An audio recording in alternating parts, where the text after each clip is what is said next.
Welcome viewer, I am Murugan S. This video tutorial describes how to make Microsoft Edge download PDF files instead of opening. Click three dots on the top right corner, click Settings.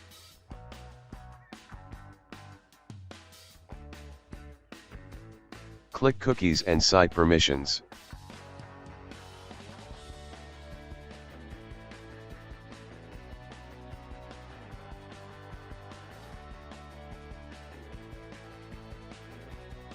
Click PDF Documents. Turn on Always Open PDF Files externally.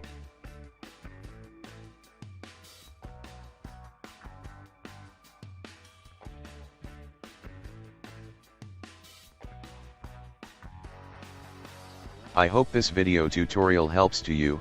Please like, share and don't forget to subscribe my channel. Thank you very much. See you next video.